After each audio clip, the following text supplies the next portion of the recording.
Is Thanksgiving the forgotten holiday? We might be inclined to answer in the affirmative if we based our decision upon what we see at the stores. Halloween candy and costumes fill the shelves from September through October. Then, for about a week, you might see cardboard pictures of turkeys and maybe the occasional pilgrim's hat with that recognizable buckle on it. Then it's on to Black Friday, which has become a misnomer because those such sales start early in November now, don't they? Sales and Christmas decorations abound in November through December. But there in the middle of all these sales events, we do pause for the one day, the fourth Thursday of November, and give thanks. But is that enough? We should ask ourselves, is that enough? Do we relegate our Thanksgiving to one day a year? If we do, should we? Can we sum up all of our blessings that we enjoy into one single day, or is Thanksgiving more than a day but a way of life? A story is told about a Scottish minister by the name of Alexander White, who was known for his uplifting prayers. One Sunday morning, the weather was so bad that one church member thought to himself that surely the preacher couldn't think of anything to thank the Lord for on this day with the terrible weather going on outside.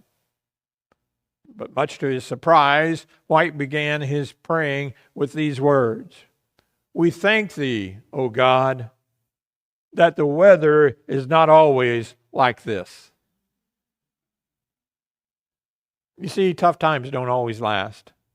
And there is always a spark of hope if we look for it. And then when we find it, it can create a blaze that will drive away all darkness. Paul writes in the letter to the Thessalonians these words: "Rejoice always, pray constantly, give thanks in everything, for this is God's will for you in Christ Jesus." Rejoicing, prayer, and thanks. Sure sound like a winning combination to me, don't they? To you? For some, they might think that these are empty words coming from the Apostle Paul. They might want to ask Paul how he can possibly tell us to rejoice always. He must have never experienced sorrow or stress in his life. Really? See, Paul underwent a great amount of stress and suffering for his faith. His call to rejoice were not empty words. They were words by which he lived. Do you remember the time when Paul and Silas were thrown in jail in Philippi? After Paul had encountered a young girl who had the ability to predict the future, and Paul commanded the spirit to come out of the young girl. See, the owners of the young girl, she was a slave to them. She was no longer able to earn any money for them because she had lost her ability to tell the future. And they brought charges against Paul and Silas because of that. Now let's look at what happened next when we read there in Acts chapter 16, verses 19 through 28. It says, "When her owners realized that their hope of profit was gone, they seized Paul and Silas and dragged them into the marketplace to the authorities. Bringing them before the chief magistrates, they said, 'These men are seriously disturbing the city. Our city, they are Jews and are promoting customs that are not legal for us as Romans to adopt or practice.' The crowd joined in the attack against them, and the chief magistrates stripped off their clothes, ordered them to be beaten with rods. And after they had severely flogged them, they threw them in jail, ordering the jailer to guard them carefully. Receiving such an order, he put them in the inner prison and secured their feet in stocks. About midnight, Paul and Silas were praying and singing hymns to God, and the prisoners were listening to them. And suddenly there was such a violent earthquake that the foundation of the jail were shaken, And immediately all the doors were opened and everyone's chains came loose. When the jailer woke up and saw the doors of the prison standing open, he drew his sword and was going to kill himself, since he thought the prisoners had escaped. But Paul called out in a loud voice, "Don't harm yourself, because we're all here." See, the man who wrote "Rejoice always," after having been flogged, was now in prison with Silas, with their feet shackled to the stocks. And what were they doing? Singing hymns and praying. The man who rejoiced always understood what it was like to suffer, and yet he was able to rejoice. Praying and singing hymns and giving thanks. It's what Paul did when he and Silas were in prison. And yet for many people today, they wallow in their pity, wondering why God is allowing them to have the problems that they are facing. If we find ourselves in that situation, we need to look past our circumstances and see the hope and blessings that God has given to us. Now, as we go back to our text in 1 Thessalonians, Paul writes, "Give thanks in everything." Give thanks in everything.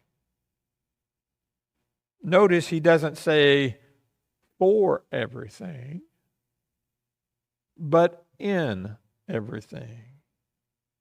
As Christians, we don't need to dwell in the pit of self-pity. Yes, there are times that we may hear some news that shakes our foundation. An unexpected death, a severe accident, a medical diagnosis that will change your life, a loss of job, a wayward child. All of these and many other circumstances may hit us along our journey. We may not be thankful for the circumstances that we face, but we can be thankful in the circumstance.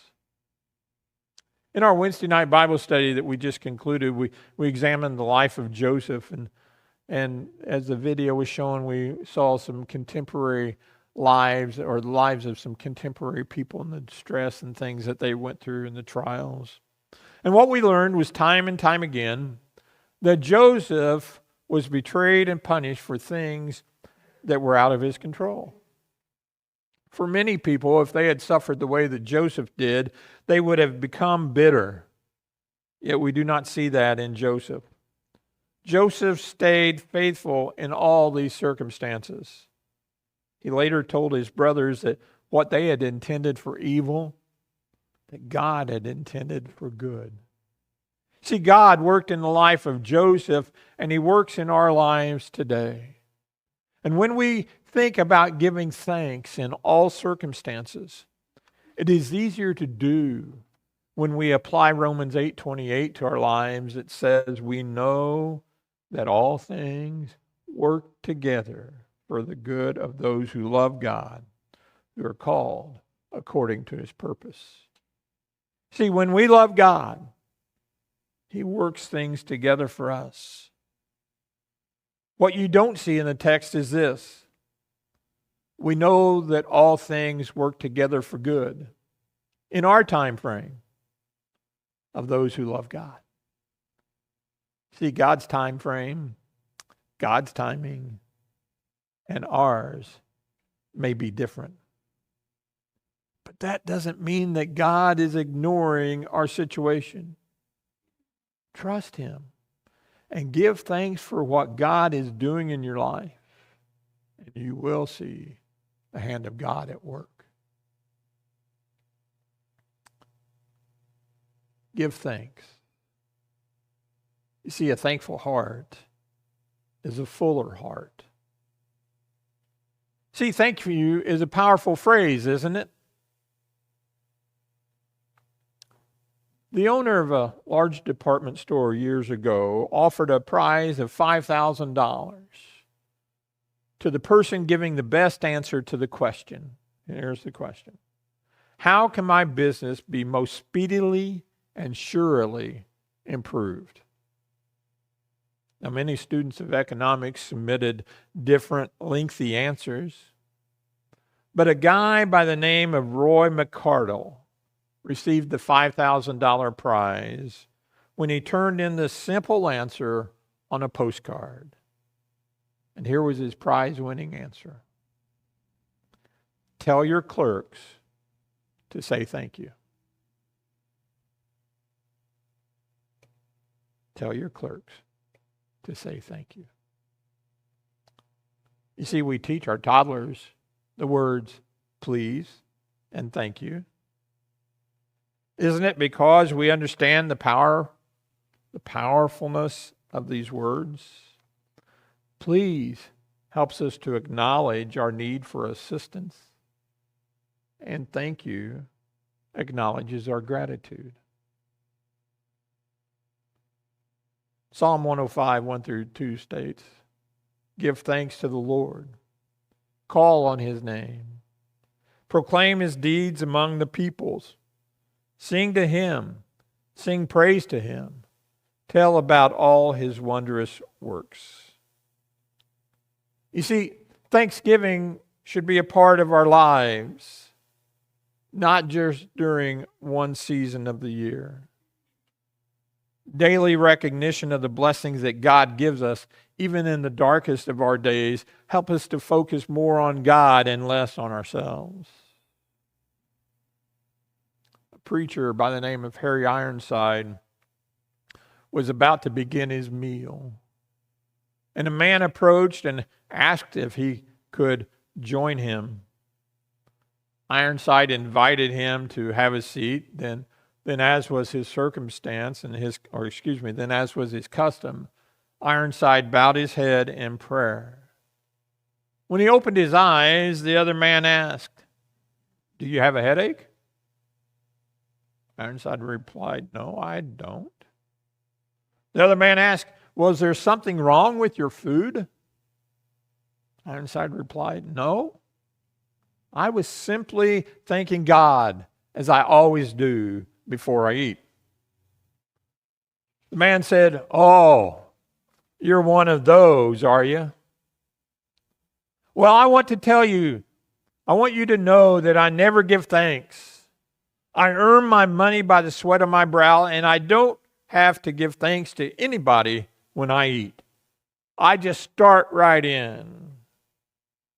Ironside replied, "Yes, you're just like my dog. That's what he does too."